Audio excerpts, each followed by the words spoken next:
I knew that this was coming for a long time. 18 months ago, I was told by a sort of senior PR advisor not to pursue any legal action because this story was dead and buried, that Coulson was untouchable because he was at the heart of government. And but I knew my phone had been hacked, and because my phone provider 5 years ago, I knew that my phone was being hacked into because of indications given to me by my phone provider.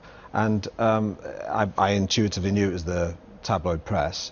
And then, of course, when the story started to unfold, and there was the story in the New York Times, my lawyer said, "Do you want us to ask if Mulcair has anything on you?" And they looked at, and they were able to get disclosure from the police that showed that he had my password to my phone account and a number of personal details of mine, and someone I was in a relationship with at the time. Lots of numbers. They'd hacked into her phone as well. So that was when I decided, against advice, to take this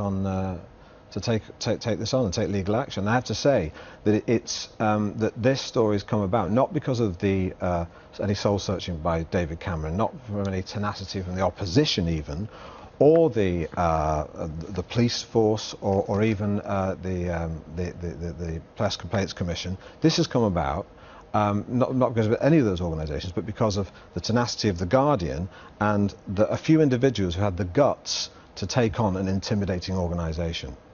So this happened to you a few years ago. What's been your response to this week then? I mean, momentous events. Well, I have to say, they are momentous events, and people keep saying it's a very bad day for the press. I think it's a wonderful day for the press. I think it's a small victory for decency and humanity, because people knew this was going on.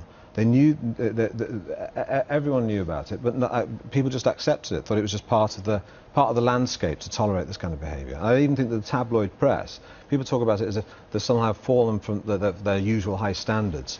They were already in the gutter. They've just sunk lower than anyone ever thought they could. It's not a surprise to me. And you said this wasn't down to soul searching by David Cameron. I know you watched a lot of his press conference this morning. What was your impression? That he had no choice. This whole story has been the government's dragged their heels. The opposition didn't want to take part in it until very recently. Didn't want to sort of point the finger at Murdoch. Let's not forget that the news of the world is, as far as I'm concerned, and always has been, a misogynistic, xenophobic, single-parent hating, asylum seeker hating newspaper, and it's gone to the wall, and I'm delighted. But in terms of what David Cameron said today, did he draw a line under the affair for you? The two inquiries are a really good thing, and if he means what he says, then yes. But it's sort of closing the door after the horse has bolted.